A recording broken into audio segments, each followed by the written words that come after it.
Chapter 30.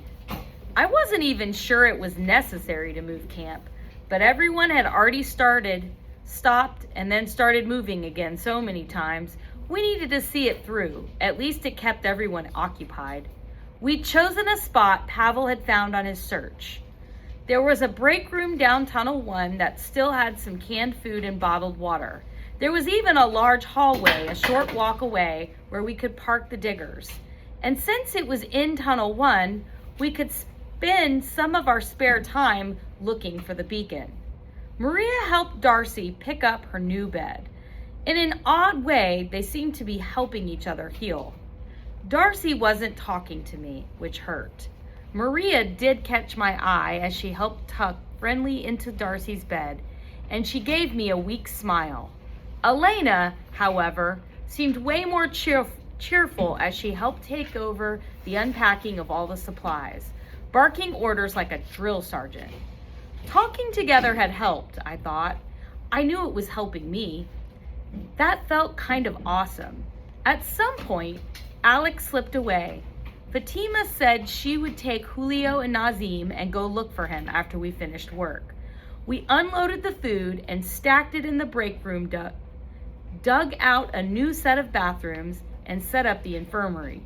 It looked exactly the same as the last camp, with 2 beds missing. Time was running out. We needed to find the beacon before the Landers left Persis, and all the evidence pointed to that being very soon, before the end of the blackout.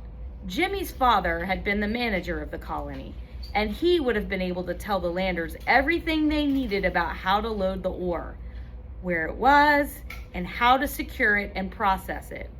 Getting rid of him meant they didn't need him for that anymore. Getting rid of Jimmy meant almost the same thing. They didn't need to worry about us anymore. They were close to finishing their own great mission. I didn't tell anyone this, although I suspected Fatima knew what was going on.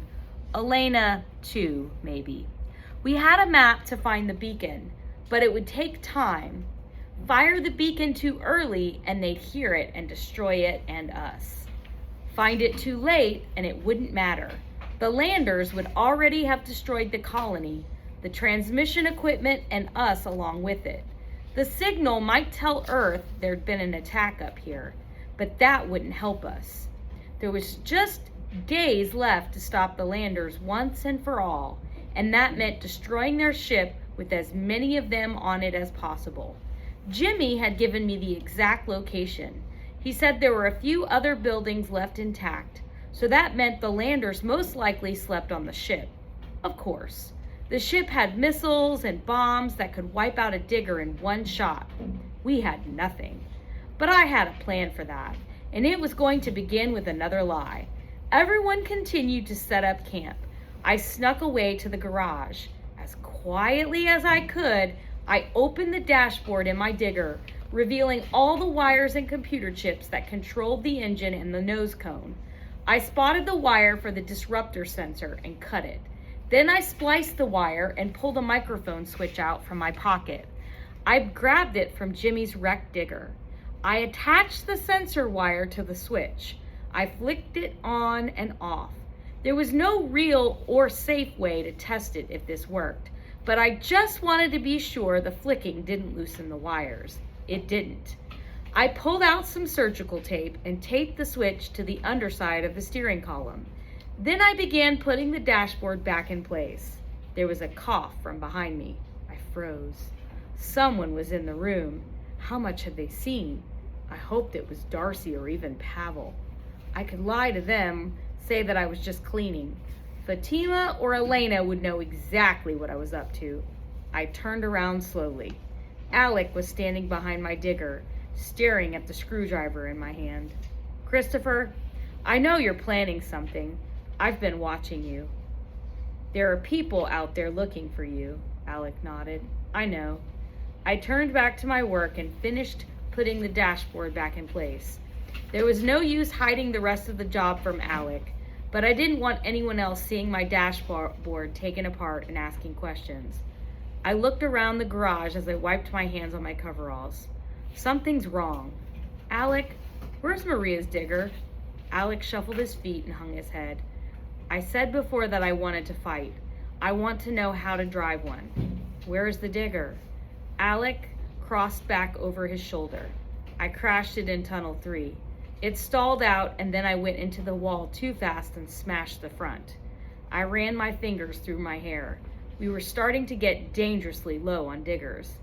I think I can salvage the digger if we can get it back. Does it drive? He nodded. I think so. I was just a little too rattled to try. Well, we'll go get it in a few. Then we'll fix it and you can give me some lessons. I shook my head. There's no time. We need to do more raids to slow the landers down some more. Christopher, I am not an idiot. I know I haven't been doing a lot of talking, but I've been doing a lot of thinking. The landers killed Jimmy. That means they didn't need a spy anymore, which means they are almost done. This was exactly the conversation I didn't want to have, but Alec was right. This isn't going to be a normal raid, is it? He said. No, it's not. You're planning something final, I think. I know what it is. I know what you did to your digger in the elevator shaft. I gritted my teeth. My job is to keep everyone safe, everyone alive. I'm going to do that. If you tell anyone what I'm doing, they'll either try to stop me or they'll try to join in. In either case, we'll get ourselves killed. Alex stood there, staring at me silently, hardly blinking. Finally, he nodded. I'll promise not to tell anyone, but you have to promise me one thing back. I knew what was coming, but I asked anyway. What? You take me with you. I sighed and didn't answer right away, and then I nodded. He reached out his hand. I shook it. The first thing you can do is keep watch and make sure nobody else comes in here. I just have a couple more things to do, and then we'll be ready. When do we leave? Alex asked. First thing tomorrow. Alec nodded and then went to stand by the door. I had no intention of bringing Alec along.